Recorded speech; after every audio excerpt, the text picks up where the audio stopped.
انہوں نے زیادہ زیادہ لوگوں تک افطار کروائی. جو کھانا کھلانا ہے ایک بہت ہی بہترین کاموں میں سے، جنت میں لے جانے والے کاموں میں سے ہے. سعودی عرب میں کھلانے کے میں نے وہ مناظر دیکھے ہیں جو دنیا میں کہیں بھی نہیں دیکھے. الحمدللہ ہم نے پہلی رمضان کو عمرہ کیا اور اتفاق سے جب پہنچے تو تھوڑی دیر کے بعد ہم طواف کے لیے گئے تو مغرب کی اذان ہمیں مطاف میں ہو گئی. اچھا، مطاف میں کچھ لوگ صرف پانی کھجور قہوہ لے کر کھڑے تھے اور جب ہم چکر ادھر سے گزرتے تو زبردستی ہمیں کھجور دیتے، ادھر سے گزرتے زبردستی، ہر ایک صرف دینے نہیں زبردستی دینے کو تیار ہے کہ بس لے لیں ہم سے. تو مجھے وہ بات یاد آئی کہ ایک وقت آئے گا کہ جب دینے والے اتنے ہوں گے کہ لینے والا کوئی نہیں ہوگا. خیر وہ تو گزر چکا ہے، لیکن ابھی بھی مجھے وہ ایک فیلنگ آئی اس وقت کی.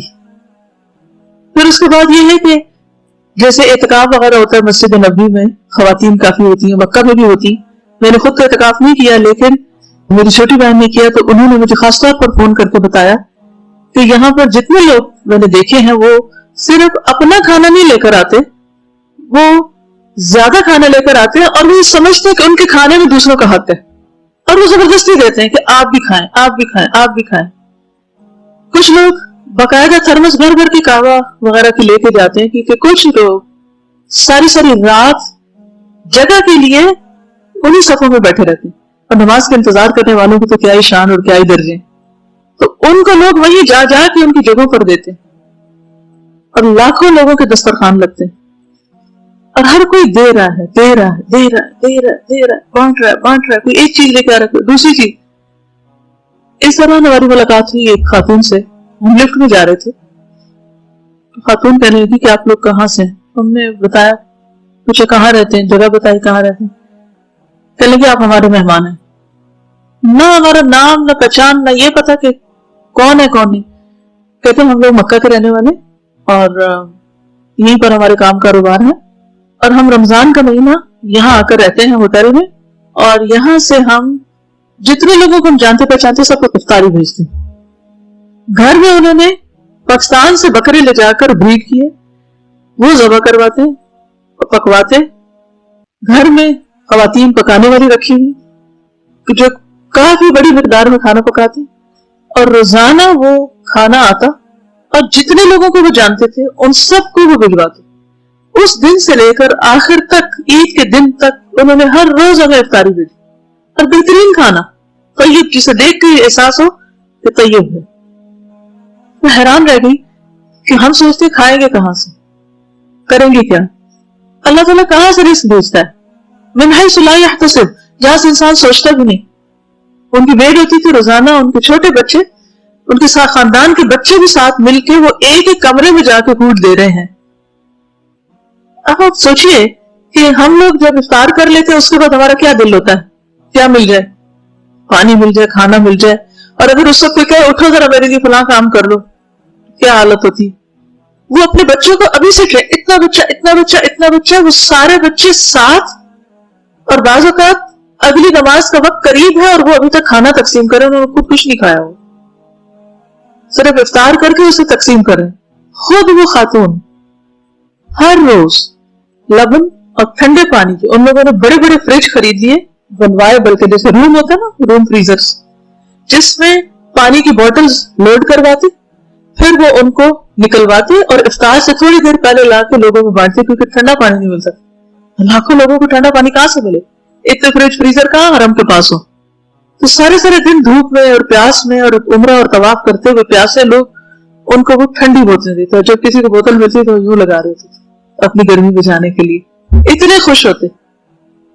وہ کہتے ہیں کہ اللہ نے ہمیں بہت دیا تھا اور ہم لوگ بہت دنیا میں کھوئے ہوئے تھے. تو میرا ایک بھائی تھا، وہ ایک دن ہمارے پاس آیا تھا، تو ہر وقت کھانا پینا اپنی پارٹی اور پہننا اور اسی میں لگے ہوئے، اللہ کو حساب نہیں دینا.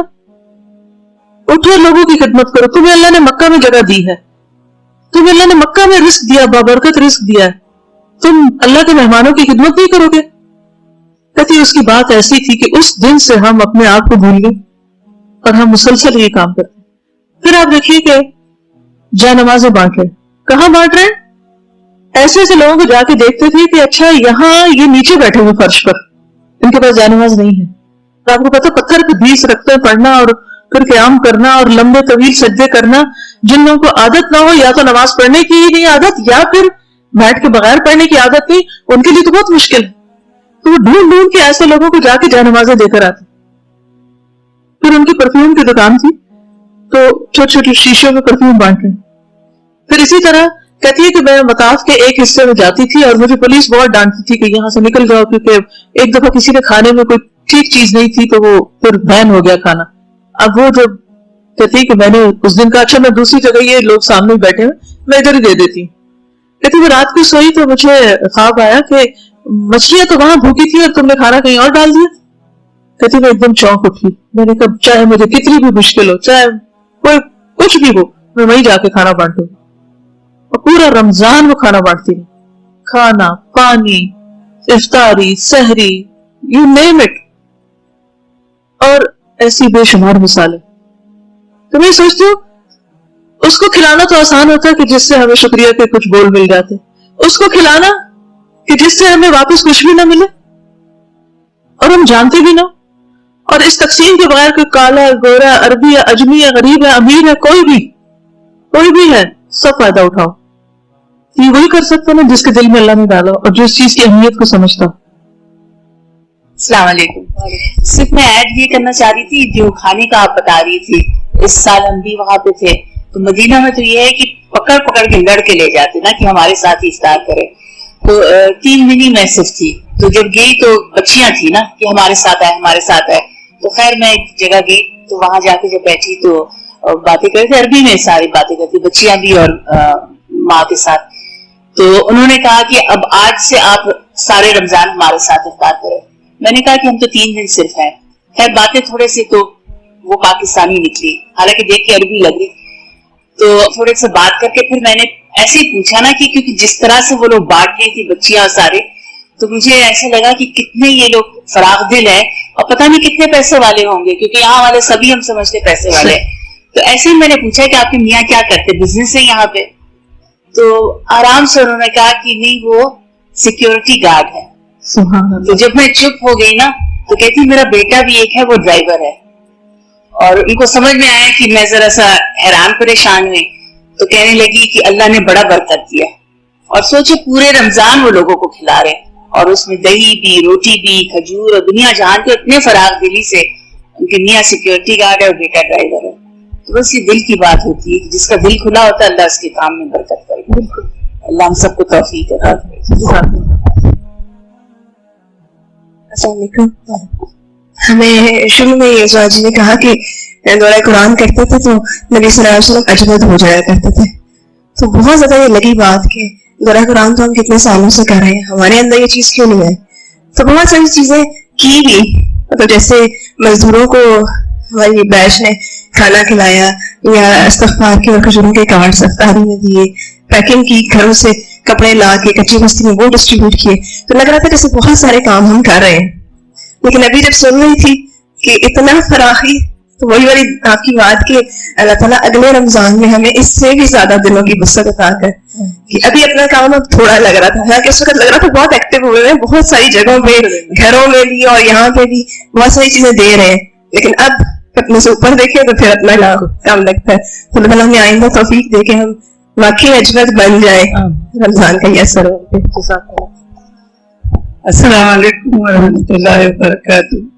ہم لوگ مدینہ اور مکہ تو نہیں جا سکتے, لیکن ہم نے دیکھا ہے کہ یہاں پہ ہائی وے جو فیض آباد قریب ہے, وہاں پہ کچھ بچے چاہے جہاں سے بھی ہے اور ڈونیشن جمع کرتے ہیں, اپنے گھروں سے لاتے, وہاں پہ گاڑی رکوا کے افطاری کرواتے. تو سب لوگ پوچھتے یہ کون ہے, عربی ہے, رجمی ہے, یہ کہاں سے آتے ہیں, یہ کسی کو نہیں پتا. لیکن نوجوان اور بوڑھے سب, آپ لوگوں نے دیکھا بھی ہوگا کبھی گزر وہاں سے بھی کئی لوگ جاتے ہیں. جب افطاری کا ٹائم ہوتا ہے رمضان میں تو اسی وقت گاڑی رکوا کے بچے وہاں پہ وہ کرواتے ہیں. تو یہ ہمیں چاہیے کہ اپنی گلی محلے میں جو بھی مسافر پردیسی گزرتے ہیں اور ٹائم ہوتے ہیں افطاری کی تو وہ کروائے. آئندہ بھی ورزش بھی کیا اس کو اللہ کرے. اب یہ ہے کہ یہ جتنی بھی باتیں ہم نے کی اور آج کے اس گفتگو کا مقصد کیا تھا, رمضان کیسے گزارا, جو کچھ کیا, جو کچھ دیکھا, جو کچھ سیکھا, جو کچھ سنا, یہ سب اس لیے تاکہ ہم اس سال میں جو رمضان کے بعد آ رہا ہے، جس میں ہم داخل ہو چکے ہیں، ان چیزوں کو آگے کنٹینیو کریں، ان کو لے کر چلیں. یہ صرف رمضان کے لیے نہیں، یہ ساری زندگی کے لیے ہے.